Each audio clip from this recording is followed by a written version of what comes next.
Well, first of all, don't take pictures of me. Take pictures of each other. Take pictures of the event. We are using the hashtag WLPSYMP, and it's going to be a great way to go back and relive today's event. And as I was sitting here in the front row of this beautiful, beautiful space today amongst some of the most accomplished and composed, intelligent, articulate people I've ever met, you know that saying when they say you are the average of the people that you spend your time around? I want to stay in this room. Thank you so much for being so welcoming to me. From the moment I arrived up until right this very second, I felt nothing but just welcoming appreciation. So thank you so much for bringing me in. And I hope to leave you with a story of discovery and adventure and also of challenge. You know, when we honor people with awards, oftentimes we get to look at a reel of the highlights. And those are the beautiful and the easy moments and the moments where we get to celebrate all the hard work that we've done. But all of us in this room know about the struggles and the challenges that lead up to those moments. And those are the reasons, the obstacles along the way towards our accomplishment that lead us towards our greatest successes and ultimately our legacies. So if you look to the map here on the screens this afternoon, you can see a long red line that circles all the way around the planet. This route is 28,000 miles long. It goes through 14 separate countries. It took 108.6 flight hours to complete, and it crosses the equator 6 separate times. It was done over the course of 18 days, with 2 days spent as rest days along the journey. And I'm proud to say that this was my flight around the world.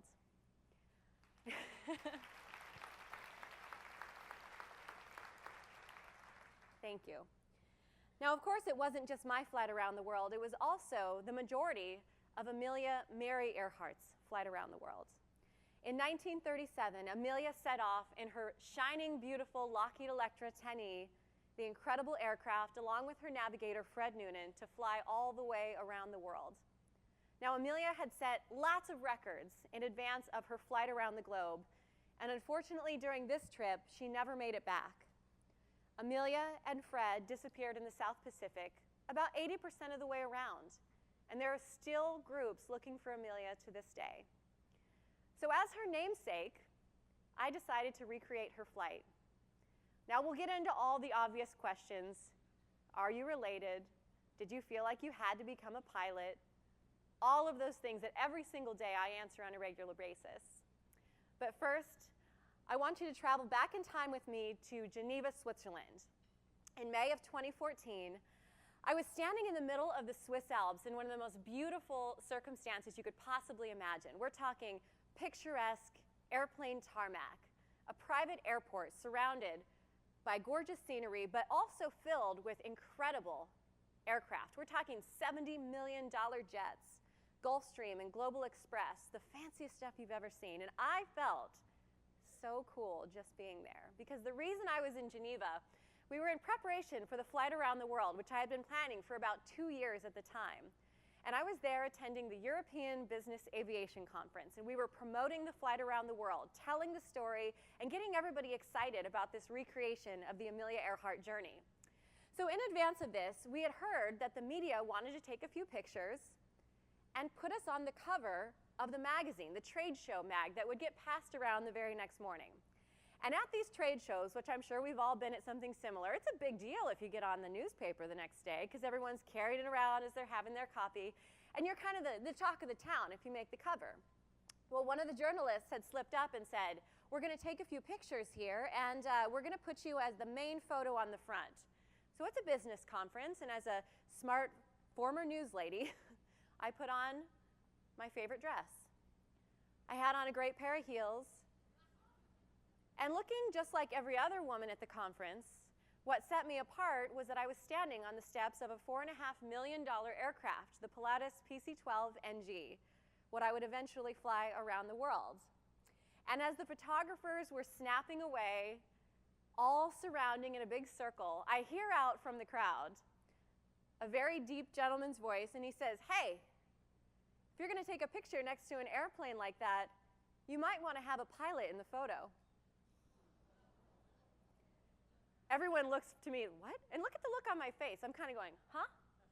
And I said, oh, I'm going to mess with this guy. So excuse me?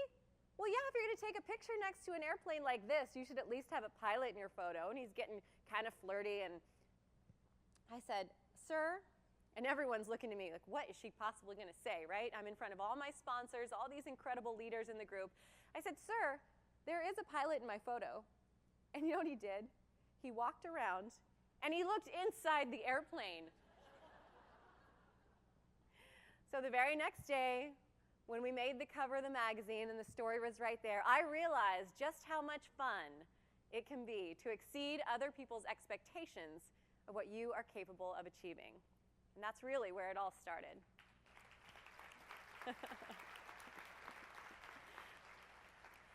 So I've got a pretty incredible namesake, Amelia Mary Earhart. Like I said, she was a pioneering aviatrix. She was attempting to do things back in the 1930s that most women imagined as completely impossible. And to be quite frank, most men did as well. She was out there not only working in aviation, she was a social worker, she was a clothing designer, she was designing luggage. She was a very well-rounded woman. She was the kind of woman that I want to be today, not one that has to be just one thing, a tomboy who flies airplanes or a woman who wears a dress who can't fly an airplane. She mixed those things. And for a lot of women in this room, Amelia Earhart was probably somewhat of a role model growing up. One of my favorite things is when I'm in a group like this and I get to meet new people, they say, I can remember when I was 8 years old and I did a report on Amelia Earhart, or I dressed up like Amelia when I was in junior high for Halloween one year. Everyone seems to have an Amelia Earhart story, and it's so fun for me, being her namesake, to get to represent that name and carry it into the future. And hopefully, by the end of this story, you'll agree that we're doing a very good job with it. Now, as a little girl, I was raised by Glenn and Debbie. You can see their pictures here. Dad is a true cowboy, lives in the hills of Colorado, takes him 45 minutes to get from his front door to the local market. That is a long drive on a dirt road. Mom also loves horses. She lives out in San Diego. And back in 1983, they had a little baby girl.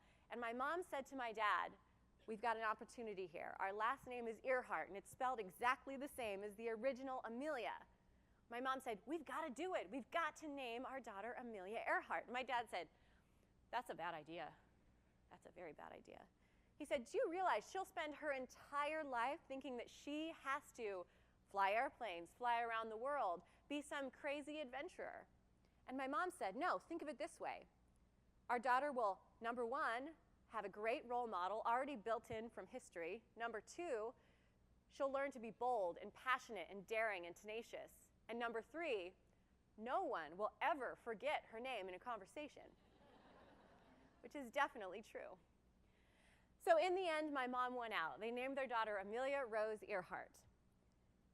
My father has struggled throughout the years with the sense of obligation. Did we obligate our little girl to become a pilot and get into the world of aviation? Well, probably yes.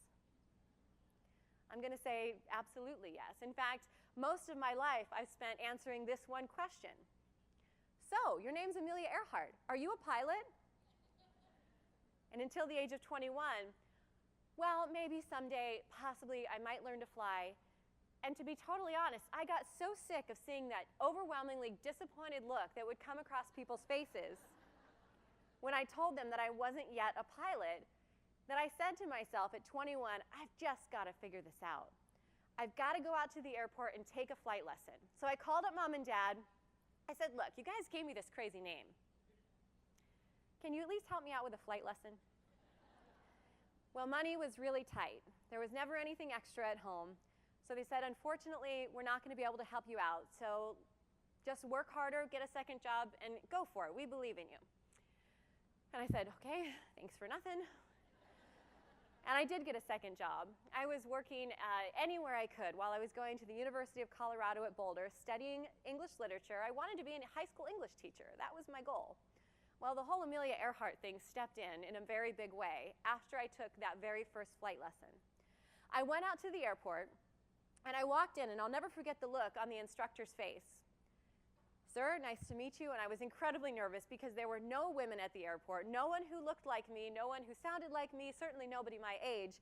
And I was walking in all by myself with my purse because what else do you bring to a flight lesson when you're not a pilot yet? And I said, sir, it's nice to meet you. My name is Amelia Earhart. Now this crotchety, grumpy, cranky old man, I don't even think he'd question it. Whatever, get in the plane. Because he's cranking out these discovery flights all day long, right? For young men who want to learn how to fly.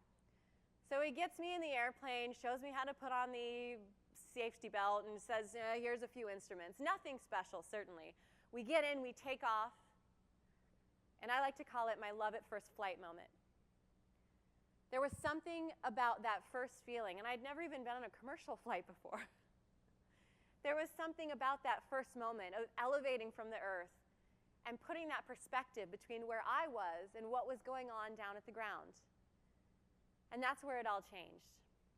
But to go back in time and go back to the story of the name, the reason that Glenn and Debbie named their little girl Amelia Earhart was because it was always an oral tradition in my family that we were somehow distantly related to the original Amelia.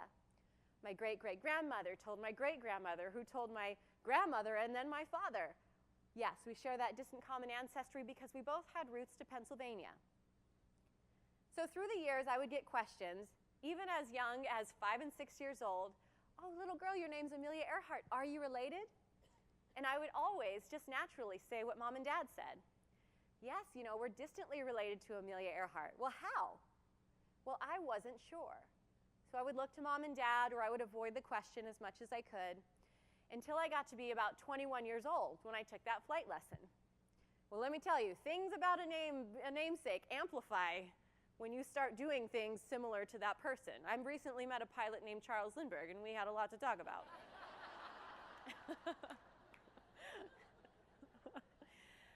So that being said, I was 21 years old at the time, and I was studying like crazy. I wanted to graduate. I wanted to get into the teaching program, and that was my only goal.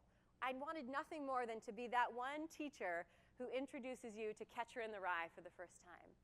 That one English teacher that opens your mind to storytelling and using your words to communicate with others. But the flight became sort of a distraction to me.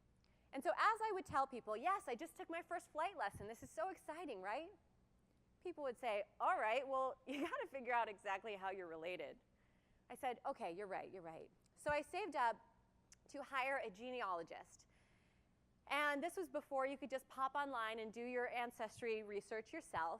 Now there's all sorts of websites to do that. But at the time, it was pretty tough to find someone. So I actually, really for the only time in my life, used a phone book, because that's just not something that we do at my age. But at that time, I opened up a phone book, and I found a genealogist who was willing to do the research from the limited documents that my grandmother gave me, military records, birth and death certificates. And with that information, she came back to me after about 2 or 3 weeks worth of research, and she said, Amelia, what I can tell you is that you are related to Amelia Earhart. I thought, thank goodness, tell me how, because I'm sick of talking about this. She said, well, you share a distant common ancestry traced back to the 1700s. Your family and Amelia's family shared adjacent communities in the state of Pennsylvania. She said, but in order to find that exact connection between you and Amelia, we need to go into the European records, which meant about $3,500 in additional fees, something that as a college student, I just simply didn't have. It was enough to spend the $500 to hire her the first time. So I took that bit of information and I tucked it away, and I said, you know what, for right now, this is good enough for me. And I took it back to my family, and they said, okay, great, that's wonderful, honey. And to be totally honest, I really don't think they thought through all the implications of naming their daughter after somebody so famous. Because later in life, in preparation for the flight around the world, it all came crashing down. But we'll get to that in just a minute. So that little girl that you saw in the picture there before with the pigtails and the pencil in hand, being an eager student, just loving everything about learning and adventuring with Mom and Dad, became this little girl who would hop into absolutely any aircraft she could get her hands on. This was flying aerobatics over the south side of Denver in the Extra 330. It's like the Red Bull Air Race plane. Anything that I could do to get close to an aircraft was all my priorities were about as I was wrapping up school at CU Boulder. And through the years, people would say to me, okay, so now you're learning how to fly. You're getting all of this done. Well, do you think that someday maybe you could fly around the world? And I thought, well, shoot, isn't it enough that I'm learning how to fly? Now you want me to fly around the world? I'm just trying to do my own thing here, right? I was passionate about flying, but not to that extent yet. But you have to understand that after somebody tells you something for, say, 22, 23 years solid, that you should do something, you should do this, you should go this direction, it really starts to get into your head. So I started considering, okay, maybe if I finished my private pilot's license, what would it take to fly all the way around the world and honor my namesake, who I was related to? Well, I started looking at quotes from Amelia, and my mom was always really great at sharing stories of her background and all the great things that she accomplished during her life. And this one has always stuck with me. My ambition is to have this wonderful gift produce practical results for the future of commercial flying and for the women who may want to fly tomorrow's planes. And I pondered this for a very long time because I thought, my goodness, this is my call to action. Amelia Earhart, being, yes, the inspirational, motivating, passionate woman that she was, even back in the 1930s, would have fit in perfectly with this crowd here today.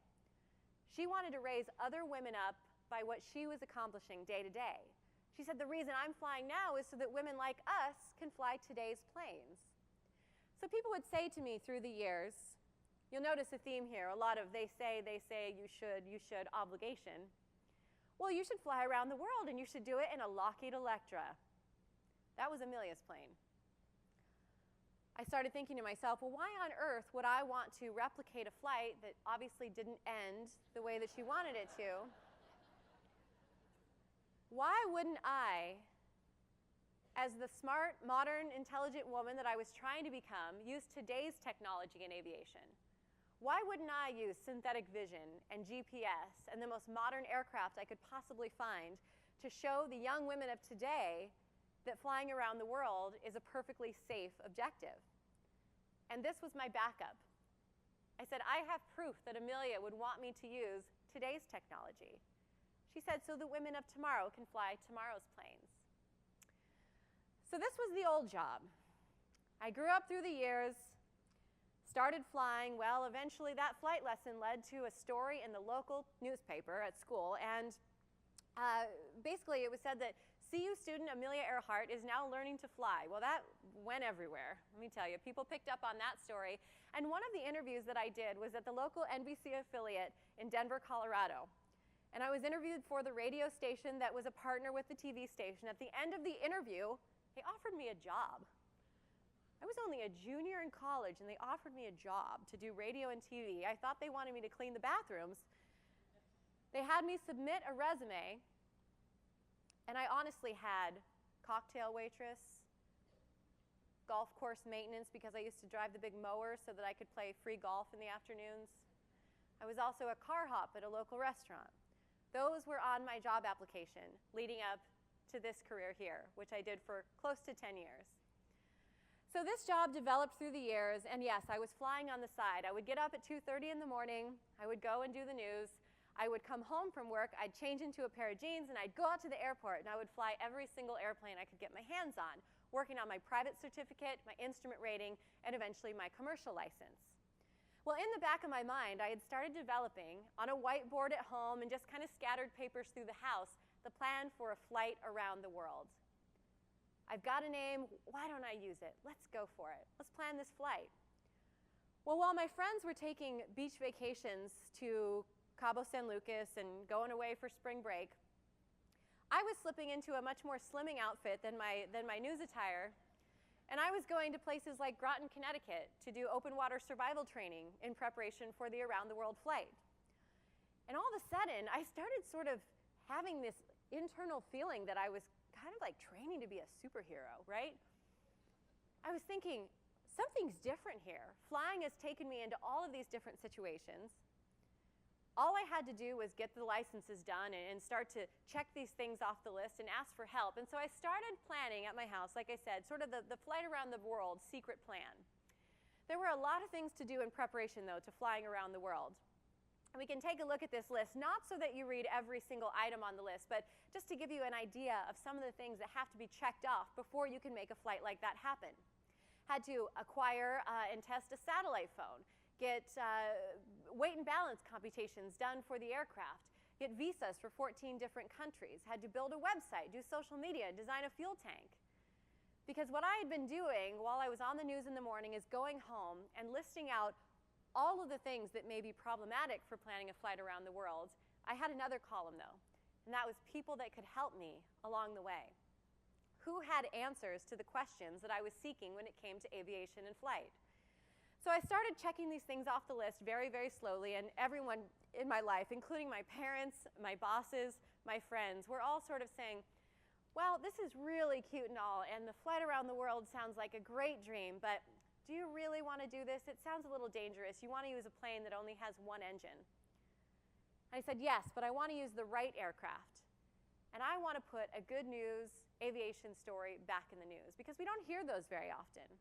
We hear a lot about aircraft disappearances. We hear about crashes. We hear about pilot shortages. But we don't hear stories of adventure like we heard back in the 1930s when Amelia was setting off on her journey around the world. So what my plan was to do was to approach companies and sponsors that may want to get involved in a flight like this. And let me tell you, when Amelia Earhart walks into the office of an aircraft manufacturer and says, I'd like to take your aircraft around the world, they give you a strange look. So in preparation for that, rather than just walk in and say, I want to fly your aircraft around the world, what I did was I took my savings, which was pretty small at the time, and I took $9,000 and I came right here to Florida. I went to Symposium in Orlando, and I learned how to fly the Pilatus PC-12 NG. It was a 9-day course, 2 days spent working on the avionics, the rest of the time spent working on the aircraft and actually flying the simulator. So when I went to approach these companies to say, I want to fly your plane around the world and symbolically complete a flight that Amelia Earhart started in 1937, and I'm already a pilot in your aircraft. And that was the game changer. Doing the research beforehand to be prepared for all of these groups who were well-versed in lots of folks who had crazy ideas and would like to use their aircraft to pull it off. Well, I was the only one who walked in already knowing how to fly the plane. And thank goodness I did, because after 3 separate business proposals, Pilatus eventually gave me an airplane to borrow. It was the 2014 demo aircraft. And they said, there's one stipulation. You can borrow this plane, but you have to go pick it up. And I'm thinking, well, that doesn't sound too hard. Where am I picking it up from? Switzerland. The aircraft had literally just been built. I'd never been to Europe before. In fact, I'd never been out of the country. And on my 31st birthday, I flew to Switzerland to pick up the plane. And it was so beautiful when I saw it. Completely barren on the inside, no interior walls, no seats, no nothing, except for what was up in the cockpit. And I picked up that plane and I flew it back across the North Atlantic. Flew out of Stans, Switzerland, into Prestwick, Scotland. Flew through Reykjavik, Iceland. We overflew Greenland because we had such a strong tailwind. Eventually made our way into Iqaluit in Canada, Thunder Bay, and back to Denver. And that is really when the trip got started. All of these things had to happen, though, in preparation while I was still working at the TV station. I also needed to find a co-pilot for this trip. Now, a lot of people are disappointed when they find out that I didn't fly around the world solo. But in my opinion, this was the way to do it that made me comfortable. I wanted 2 minds in that cockpit. I wanted 2 people to see and experience a lot of the beauty that went along on this trip. And Shane and I, who had never met before the trip around the world started, ended up becoming best friends in the process. Now, leading up to the flight around the world, the aircraft manufacturer said, look, this is a $4.5 million airplane. You can't go by yourself, and by the way, we're going to choose who goes with you. And I said, that sort of takes away what I'm trying to do here. You know, I'm trying to honor Amelia and be this bold, passionate adventurer. And they said, well, that's for you to work out. So they said, insurance-wise, the policy is already going to be expensive enough. So here are the 3 choices that you have. 3 men, of course, obviously. 6% of pilots are women right now. We're trying to fix that. But the 3 men were this. Number 1 was a French gentleman, and he sort of had the air of Pepe Le Pew. I felt like I wouldn't get a word in edgewise with this guy, but he was just so boisterous and so overbearing. I thought, this is not a good personality match. Number 2 was a great gentleman, but his father had just passed away. And so he said, I'm sorry, but I've taken over the family business and I can't help you out. And number 3 was Shane Jordan, who you see in the middle of that photo. Now, Shane and I met for coffee one afternoon, and I said, Shane, it's nice to meet you. My name's Amelia Earhart. I'm a local news anchor, and I'd like to fly around the world. Would you like to join me? And by the way, don't touch the controls unless I put us in danger. He actually said, I'd love to go. The one thing Shane said, though, that really made me understand what an incredible human being he was, is that he said, before I absolutely say yes to this journey, there's 2 people's permission that I need to ask, his son and his daughter. And that, honestly, is when I knew that I made the best choice. And we had an incredible journey together, and he was so respectful of the mission that I had built for this trip, which was to pilot an aircraft around the world in honor of Amelia. And yes, he was there for backup and support and incredibly helpful with the navigation and also just the security on the ground, the emotions that went along with the trip, and we really bonded along the way. So there she is. There's the aircraft. My crazy plan that started from obligation of people asking me, Amelia, you should fly around the world someday. Why aren't you a pilot yet? All of these things that people were saying, you should do this, you should do that. Well, it all came to this. Somehow I'd found myself with an airplane that ended up in Denver, Colorado. It's the Pilatus PC-12NG.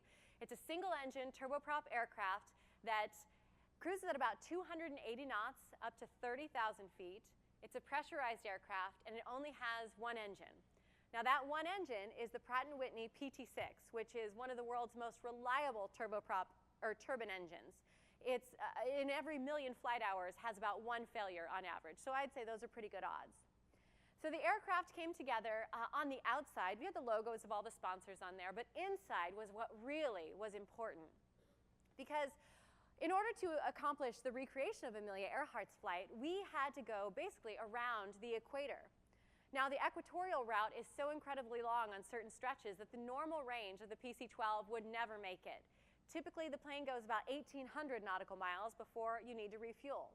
Well, we added the interior tank, which you see there in the center, the silver box, 200 extra gallons, which got our nautical mileage range up to 2,500, which would allow me to cross any ocean on the entire planet. In addition there, you see survival gear, just in case we had an engine failure and had to ditch in the water. We had a raft and a survival kit that would last up to 3 days, all sorts of flares and emergency equipment there. And in the back, you've got our luggage, my yoga mat, because I needed some way to stretch out, and also the rest of our luggage and our food for the trip. So here I was, 2 years in the planning phases of this crazy flight around the world. I had the TV job going for me in the morning. I had crazy namesake that I thought, I am related to Amelia, and this totally makes sense because I can recreate her flight and honor her and inspire girls along the way, right? It all sounded well and good. Well, in preparation for the flight around the world, the Today Show invited me to fly out to New York and join the morning show team. It was Natalie and Al and Savannah. Matt was off that day, which I was really disappointed about. So I sit down on that beautiful white couch, and as a news person, I am in heaven, right? Got the hair and makeup, and it's just a beautiful setting, and all the lights are perfect. So I'm sitting on the couch, and of course, the first question is, so Amelia, you're going to fly around the world. This is great. You're named after Amelia. Are you related? I said, okay, I got this one. Every day of my life. I'm all nerves at this point, and so I said, yes, I share a distant common ancestry traced to the 1700s. We shared adjacent counties in Pennsylvania, the whole 9 yards. And they said, great, good. Tell us about the fuel tank. Tell us about the route. Tell us about your co-pilot. It was a totally typical interview, and I left on cloud 9. I was ready to fly around the world and do it safely and come back home in 18 days. Well, unfortunately, what happened during that flight around the world, or excuse me, during that flight back from New York back to Denver, was something that called my entire identity into question. While I was on that flight, a coworker of mine, who was an amateur genealogist, pulled up my research from my original genealogical search, and he went to my boss and said, I don't think this is right. My voicemail was full. I had about a dozen text messages, emails, get to the TV station immediately. And this is 9:30 on a Friday night. Not a typical thing that you want to get from the office. And so I'm calling as I'm driving down, and I finally get there, and my news director pulls me into her office, and she shuts the door. You know, that's not a good thing. She shuts the door and says, Amelia, what's going on?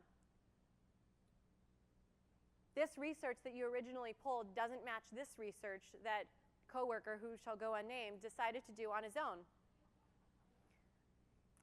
And I said, I'm sorry, this is the research that I paid for, and I don't know anything else. She said, well, since they're both different, we need to hire a third opinion, and we need to figure this out before you go on the air again. I said, well, okay.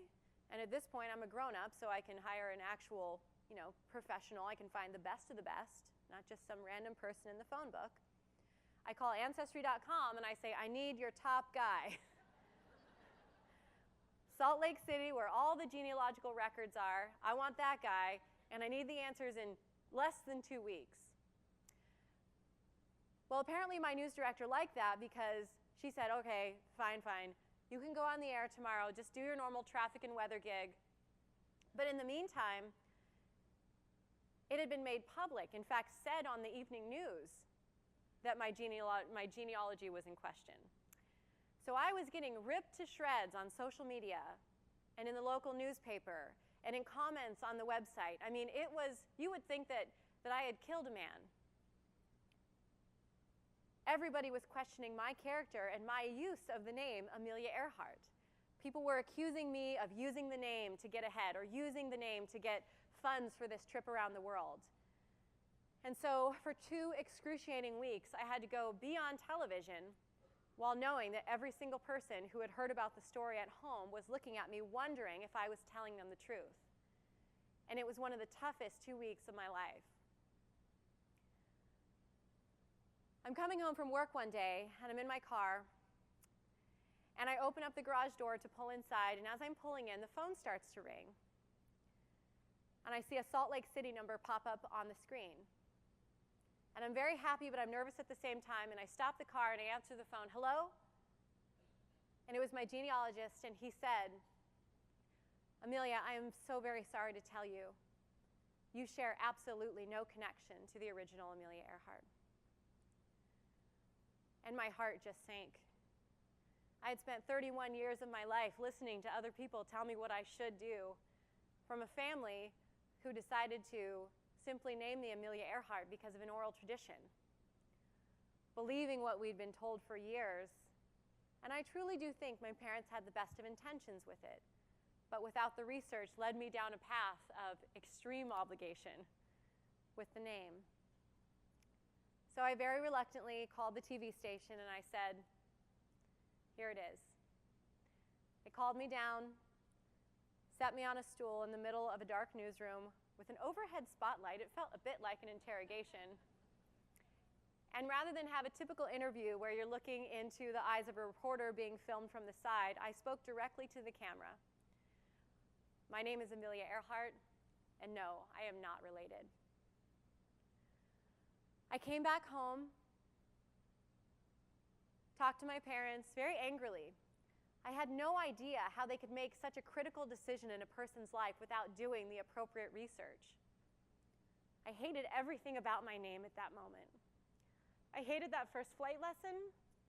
I hated every bit of every picture that you've seen up until this point because I had no idea who I was. I had lost my sense of true north because my name essentially was taken away from me. So the very next day, I'm thinking, what am I going to do? How am I going to cancel this flight? How am I going to repay everybody who's contributed close to $2 million to make this trip around the world happen? The team was incredible. I called up one of my mentors, and I'm so glad that I did, because he said to me, Amelia, the day you were born, Mom and Dad were in that delivery room. Did the FAA walk into that delivery room and hand you your pilot's license just because your parents named you Amelia Earhart? I said, well, no. He said, that's right. You did the same hard work as every other pilot out there. And if this name means anything to you, and if Amelia's legacy means anything to you, you'll get out there and you fly around the world. So I did. I flew around the world, not because of an obligation, but because I had to figure out who I was in the process. I had to reestablish my own identity of what I was capable of, putting those naysayers down and facing the critics head on. And the most important lesson that I took away from the flight was that there are two types of people in this world. There are critics and there are creators. If you're a critic, you're too busy criticizing everyone else to create anything. And if you're a creator, you're too busy making the world a better place to criticize anyone either. So it's very important to decide which side you fall on. So as the flight around the world continued, we had incredible success. No major glitches technically, but the weather was definitely a concern. There were incredible storms that were building all around the equator. And in the lead up to the flight, I had studied the last 100 years of climate data to determine the exact best time to launch on this trip. So I found that June 26th all the way through July 11th would be an incredible window to go. We'd have excellent trade winds, we'd be post-hurricane season, and we would also have excellent weather heading through areas like Australia, Papua New Guinea, where the storms are notoriously eruptive, especially in the early hours of the day. So you can see here that the images and the colors were just spectacular as I crossed into the Caribbean and made my way all across Africa, crossing areas like the Indian Ocean and flying over Kilimanjaro. I mean, the route was phenomenal because incredibly difficult to communicate places, or difficult to communicate with places. You know, even though English is the official language of aviation, it's still difficult to discern different accents and different nomenclature for different types of things. And so when you get on the ground, it's not always understood that you need to fuel up, get through customs, get to your hotel, and come back the very next morning. So needless to say, there was a lot to work through there. The colors through areas of the Indian Ocean and the South Pacific were absolutely stunning. I like to call them my impossible colors. Colors that I had no idea existed before this flight around the world. Flying through the Seychelles into the Maldives, crossing the most treacherous oceans, in fact, not even speaking to communication on air traffic control for several hours at a time. And that was all because of the current technology that's there. It's nearing perfect, but it's not quite there yet. Areas like Kilimanjaro were incredibly special because as I was departing out of Tanzania that morning, I got a tweet on a little handheld GPS device that I had taken along on the flight with me. Well, that tweet said, "Amelia, this is Dr. John from Denver." And I thought, why does that name sound so familiar? He says, "Oh yeah, we follow each other on Twitter. By the way, I've been listening to your radio communication from the top of Kilimanjaro." He watched us depart from the runway at the base and depart out, so I've got the other picture from his perspective as well. Colors through the Maldives, of course, just crazy. That's a great spot to go, but don't ever go if you're not in a relationship. It's not a good thing. It's way, way too romantic. And then I got this picture. So there was a lot of questioning in my mind. Okay, does anyone actually care about this trip, right? I've spent all this time planning. I've lost my identity. I'm sort of doing this still out of obligation at this point. Does anyone care that I'm doing this trip around the world? Well, thank goodness for social media. Yes, I do love it. Because as I was flying through Singapore, I got this message. These two adorable little girls who had taken the time out of their day to make a cardboard sign, a paper airplane that says, "I fly with Amelia," and a blow-up globe, and they sent it to me. And I'll never forget, I showed it to Shane, and I said, "Can you believe that this is adorable, right?" And he said, "That's why you planned this flight around the world." Well, I'm happy to say, I love the way the world works. I have a signed picture, this same signed picture from Alex and Danica. And this is why I love the universe. They're here today.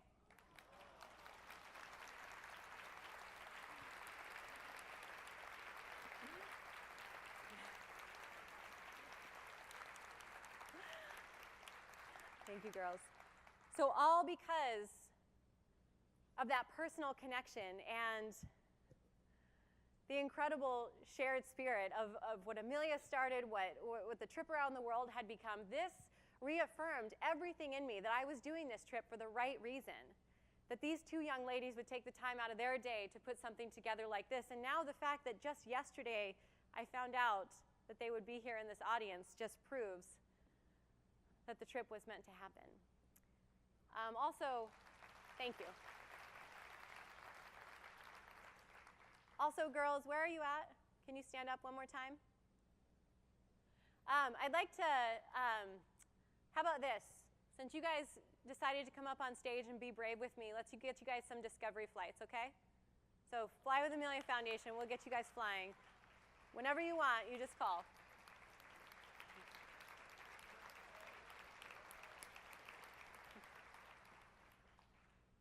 Hopefully, they'll fall in love like I did. So as I continued through Singapore, through Darwin, through some of the most incredibly difficult to communicate with places, the storms got bigger and bigger. This storm was at 6 o'clock in the morning departing out of Singapore. Typically, we start to see afternoon convection in the US, 3 or 4 o'clock in the afternoon. Storms start to build, but we're talking morning. I was at 27,000 feet when this storm occurred, and the top of this cloud was 60,000 feet. So wild storms were building as we continued on through. And then, of course, there were the volcanic ash clouds that we had to look out for as well. So flying through Papua New Guinea, incredible views. This one actually erupted 2 weeks after the flight around the world was completed. And I would have been stuck in Papua New Guinea, which is a whole other story. If you ever want to hear that one, just let me know. But Papua New Guinea is not exactly the most female-friendly place on the planet. And I'll just leave it at that. So as the trip around the world continued, what I found was that I was figuring out where I needed to be. It was clear that for the rest of my life, I would need to be around aviation. I would need to decide who I wanted to be in relation to this name. I had seen some of the most beautiful scenarios I could ever imagine. I had been contacted by strangers all around the world. And I, for the first time, with the name Amelia Earhart, got to see Howland Island, where the original Amelia intended to land after she departed from Papua New Guinea. So this island that you see here is about 4 miles around the edges. It's 450 square acres total. It's completely uninhabited. No one's ever lived there. But back in 1936, the US government built a runway for Amelia. They set it up so she could land her Lockheed Electra. There was a naval ship parked along the edge of the shore so that she could fuel up and have radio communications and stay overnight before she departed across the rest of the South Pacific trip. And so this island right here is really where the trip stopped being the recreation and the following of Amelia's original path, and it really became my own journey. I felt at this point that I was given the chance to pick up where she left off. And yes, carry her legacy through, but also figure out what it meant to be this version of Amelia Earhart. Someone who equally loved aviation, someone who equally loves working with kids and children, and who has that ongoing passion for everything knowledgeable within STEM education. And that's really where my heart has gone to since that point. Now, in preparation for the flight, I had also started the Fly with Amelia Foundation because, like I said, the most difficult part of learning how to fly was the cost. It was very expensive, and I felt like I would train and train and train, and then I would spend all the money, and I would forget everything. By the time I went back for more lessons, I had already forgotten everything that I learned. So during this time, as I circled over Howland Island, I used social media, and I used Twitter, in fact, to tweet out the names of 12 young ladies aged 16 to 18 who would all obtain their private pilot's license through the Fly with Amelia Foundation. And that is where I gave it right back to the naysayers. You know, they say kill them with kindness, right? Well, that was the best way that I could give it back and say, you know what? I get to decide what my connection to Amelia is. I may not be related, and I may not share a bloodline, but I share something so much deeper than all of that. And that's a true passion for aviation and helping other young women figure out their role in the aviation world as well. So these are some of the young ladies who have gone through the program. I work with a lot of Girl Scouts. I work with kids at air shows. I get to go to schools and travel around. The one in the middle top there in the pink sweatshirt is one of my favorite. Her name's Sheridan. She's learning how to fly right now. She just recently passed her written exam. She is soloed, and she is well on her way towards becoming a private pilot. And imagine what it would be like to be a 17-year-old little girl. A 17-year-old little girl, and walk into, I should say young lady, walk into a conversation where no one really expects too much out of you, and to say, well, actually, I'm a pilot. She's a really special one. She's just got that edge to her. She's going to do great things. So the Fly with Amelia Foundation is really where my heart and my passion lies today. We grant flight training scholarships all across the US, and I get to host STEM-based educational activities at museums across the country, but I'm home-based at Wings Over the Rockies Air and Space Museum in Denver. And as of just last week, I'm very happy to say that NASA has just requested a partnership to get more women interested in their aviation and aerospace programs.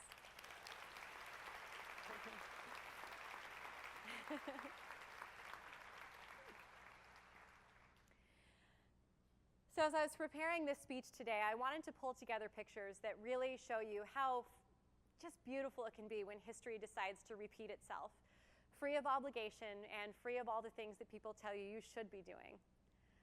These two photos here, me on the right when I got my chance, best day ever, to fly in an F-16, and Amelia over on the left, wrapped in her flight suit, enjoying aviation in the same exact way that I do. The crowds of people that would come out to greet us at these incredibly rural airports all got to sign maps, just like Amelia and Fred did back in the 1930s. And the young women who decided to come and meet role models in person. Not only me up in the left there, obviously a great picture, and I love it because these two little girls marched into the airplane and they go, "Does this thing have GPS?" I said, "Yes, it does." And then the young woman on the right who decided to bring flowers to Amelia before she departed on her flight around the world. And this picture is probably my favorite because it shows us just how far we've come in the world of aviation and aerospace. The cockpit has changed, yes, from steam gauges all the way to synthetic vision, dual GPS, multiple forms of radio communication, and incredible technology. But the one thing that has not changed is the look in the pilot's eye. As the trip wrapped up 18 days later, 28,000 miles later, 108.6 flight hours later, I was definitely counting, everything started to come into a very clear vision for me. An obligation from a name is something that we've all felt. This was nothing unique just because I shared the name of Amelia Earhart. It comes from our family, it comes from our friends, it comes from our last names, it comes from our parents' professions. Some of us have stayed in those tracks and some of us have broken away. But every day we get to decide what our identity is going to be and what our true north alignment is. And for me, even though my compass was spinning like crazy when I found out that my name had no connection to Amelia, I decided to center myself, break away from it all, complete the flight around the world, and discover that that true north truly is within aviation, but mostly it's with young women and helping them learn how to fly. So 5 feet off the ground here, this is the last picture that was taken before we touched down from the completion of the trip. And of course, Mom got the very first hug. She's running around like, I taught her everything she knows. It was my idea. Basically, I taught her to fly, you know. And it was very emotional. Shane's there behind me, and he's walking towards his mom right now as well. And one of the really fun takeaways from the flight is that my mother and Shane's mother have now become very close friends, and they talk on a daily basis, probably, you know, about their kids. And then I went over and hugged my dad. You can see the emotion on his face. My dad did not take this trip well. It was tough for him to let his little girl fly around the world, fly 80% of the way around the globe, 80% of the time over water, in fact. I think he had a lot of sleepless nights. And as I walked through the crowd, everyone sort of rushed in to get interviews after we had landed, after the flight and the trip was completed. And I look at my dad, and I'm walking towards him, and he turns away from me. And he starts walking away from me through the crowd, and he walks up to a car. I don't even think it was his car. And he slams his hands down, and he just starts crying. And everyone's watching, and all I want is a hug from my dad. And he pulls me in. I pull his hands over. I say, Dad, I just need a hug right now. And he just breaks down in tears, and he says, I feel like I made you do this. And I said, Dad, you did. That's not supposed to be funny. That is not a joke. I gotta work on my delivery. But I said, Dad, you did, and it's the best decision that you ever could have made. No, you didn't know what you were doing to begin with, but I've discovered who I am through the process of a flight around the world. And C.S. Lewis once said that sometimes the longest way around is the shortest way home. Relation or not, this is who I am. My favorite part of this picture is my dad's hands. He's the hardest worker I know, and he rarely shows his emotion, and that was one of those moments where I truly felt connected to him. And it took us a while to get past that because I had planned a big dinner for all the sponsors and all of the people who had come out to Oakland to wrap up the flight. And you know, a lot of people had pitched in so much energy, time. My team was incredible, and so much money had been put into the trip. And all I wanted to do was have a big table of 50 people, and I wanted my dad to see his daughter pick up the bill and pay it. And he wasn't there. He decided not to come. But in the end, I understand where he was coming from. This gentleman right here, this is how I know the trip was supposed to happen. So this is Captain Tinarello. You can see I've got this patch in my hand, same one that's in the photo there. Captain Tinarello stands about 4'11". He's completely bald. He wears his military uniform every day. He's part of the Civil Air Patrol in Oakland, California, and he has spent his entire life teaching people how to fly and getting youngsters involved in aviation. So he found out about the flight around the world, of course, because we were departing from his home airport, and he had these patches made.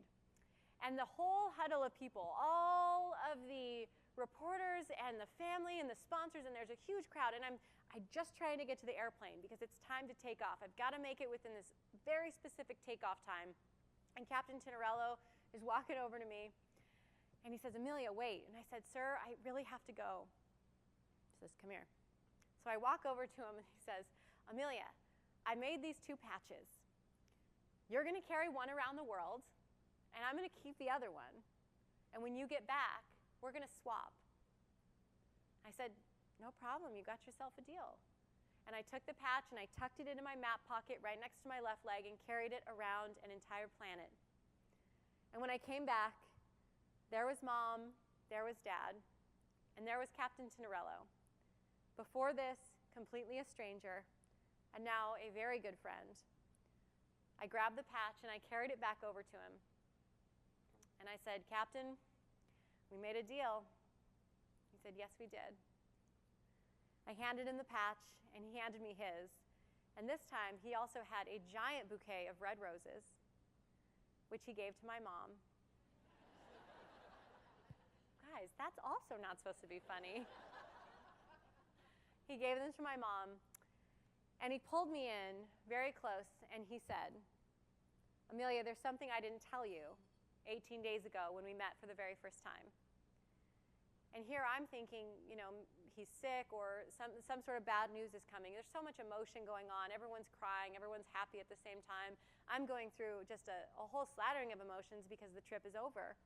And he pulls me in very closely, and he says, "Amelia, what I didn't tell you is that 77 years ago, I was a young boy, and I stood right here in this very exact same spot, and I watched the first Amelia Earhart depart on her flight around the world."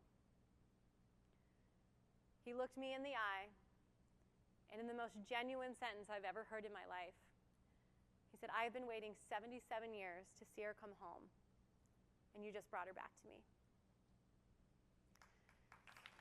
Thank you.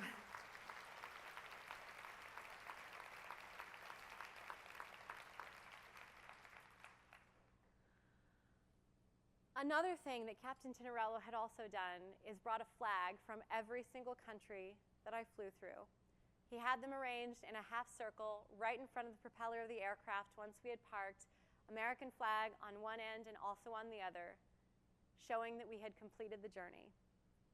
He had brought kids out from his Civil Air Patrol unit. He gave me a personal tour of the bedroom where Amelia spent her last night in the United States. And as we toured that room together, it all became very clear to me that yes, I was named after somebody very, very special, and a lot of obligation was behind that. But your true north and the decision to follow your true north often comes in the times when you feel the most uncomfortable. So absolutely seek them out in the most genuine way that you can. And I'd also, in conclusion, like to share with you the most beautiful and poignant question that was asked about the trip, and it came from my dad. A few weeks before the flight occurred, he called me in the middle of the day. He was working, I was working, and I said, "Hey, Dad, what's up? I only have a few minutes." He said, "Oh, honey, I was just thinking, when you get done flying around the world, do you feel like the world will feel like a bigger or a smaller place?" And I'm like, "Dad, that is a huge question right now. I don't have an answer for you. How about this? I'll think about it as I fly around the world, and in the end, I'll have an answer." He says, "Okay, fine." He hangs up. And now that I have flown around the world, I do know, of course, that the world is a much, much, much, much, much smaller place. But it is so much bigger in terms of the beauty and the potential that it holds for all of us. Thank you.